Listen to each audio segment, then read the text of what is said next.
तो वहीं 25 मार्च को योगी सरकार के 8 साल पूरे होने जा रहे हैं। 25, 26, 27 मार्च को प्रदेश के अलग अलग जिलों में बड़े कार्यक्रम आयोजित किए जाएंगे। न्यूज डेस्क संवाददाता अविनाश सिंह ने मंत्री जयवीर सिंह से खास बातचीत की है, सुनाते हैं। 25 मार्च को योगी सरकार के 8 साल पूरे हो रहे हैं और इस मौके पर सरकार पूरे प्रदेश में एक बड़ा ड्राइव शुरू करने जा रही है। और इस वक्त मेरे साथ यूपी सरकार के मंत्री जयवीर सिंह जी मौजूद हैं। सर, देखा जाए तो एक बड़ी उपलब्धि रही है पिछले 8 सालों में आप लोगों के लिए, और योगी 2.0 की बात करें तो 3 साल कंप्लीट हो रहे हैं। क्या कुछ कार्यक्रम है, चूंकि कहा जा रहा है कि आप लोगों को भी काफ़ी बड़ी जिम्मेदारियां दी गई हैं इस कार्यक्रम को लेकर? देखिए, अगले 25 मार्च को योगी 2 सरकार के कार्यकाल के 3 साल पूरे हो रहे हैं।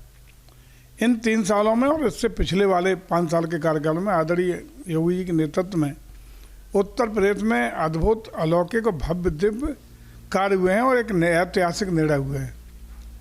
इन सब उपलब्धियों को पहुंचाने के लिए, इन सब विकास कार्यों को जनमानस के बीच तक पहुंचाने के लिए, जानकारी देने के लिए हमारी सरकार सभी प्रभारी मंत्रियों को जिम्मेदारी दी गई है कि अपने अपने प्रभार के ज़िले में जाकर के 25, 26, 27 मार्च के तिथियों में अपनी सुविधानुसार कार्यक्रम निर्धारित करके वहाँ सामाजिक कार्यकर्ताओं के बीच में, राजनीतिक लोगों के बीच में और आम लोगों का भागीदारी के साथ उसका प्रेजेंटेशन होना चाहिए, ताकि लोगों को अपने ज़िले के विषय को, खास रूप से संबंधित ज़िले में 8 साल में क्या क्या कार्य हुए हैं और क्या क्या प्रगति हुई है, ये भी वहाँ उपलब्धियाँ गिनाने का काम होगा।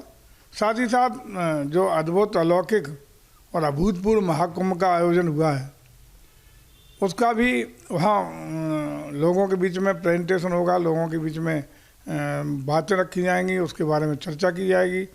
वैसे तो सारे लोग देश और दुनिया के जानती है इस महाआयोजन की सफलता के बारे में, लेकिन हर व्यक्ति के बीच तक पहुँचने के लिए इस उपलब्धि को वहाँ गंगा जल का भी वितरण कराने का काम किया जाएगा। हम समझते हैं कि ये 25, 26, 27 3 दिनों में ये कार्यक्रम होने वाला है। सर, वैसे देखा जाए तो आप लोगों की कई ऐसी योजनाएं रहीं जो धरातल पर दिख रही हैं, लेकिन चूंकि आपने कहा कि महाकुंभ का जिक्र तो किया जाएगा, योगी 2.0 में ही प्राण प्रतिष्ठा का कार्यक्रम होगा, तो क्या उसकी भी चर्चा की जाएगी इन 3 दिनों? जो भी उपलब्धियां हैं, चाहे वो विकास की हों, सनातन परंपराओं को विकसित करने की हों, महाकुंभ के आयोजन की हों, या संबंधित जिले के तमाम रोड डेवलपमेंट और भिन्न भिन्न विभागों के द्वारा विभिन्न योजनाओं को धरातल तक संबंधित जिले के लिए जो उपलब्धियाँ दी गई हैं, वो भी वहाँ बताने का और दिखाने का काम किया जाएगा। सर, एक आखिरी सवाल है, इससे थोड़ा सा हटके है। संगीत सोम का एक बयान आया है, उन्होंने कहा है कि जब औरंगजेब मंदिरों को तोड़ रहा था तो किसी कोर्ट में नहीं गया, तो अब हर चीज़ को कोर्ट में ले जाने की क्या ज़रूरत है?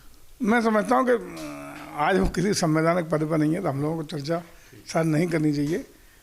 वैसे तो देखिए, संवैधानिक व्यवस्थाओं के तहत हमारी सरकार काम कर रही है और जो भी अपेक्षित है वो निर्णय लिए जा रहे हैं। Thank you sir. तो मेरे साथ जयवीर सिंह जी मौजूद थे। और देखा जाए तो 25, 26 और 27 को पूरे प्रदेश में कई बड़े कार्यक्रम आयोजित किए जाएंगे, जहां एक तरफ मंत्री लोगों के बीच में जाएंगे, तो वहीं मुख्य सचिव लेवल से सभी जिलों के जिलाधिकारियों को निर्देशित किया गया है कि पूरे प्रदेश में कार्यक्रम आयोजित किए जाएं। वीडियो जर्नलिस्ट सुविखान के साथ अविनाश सिंह, न्यूज स्टेट, लखनऊ।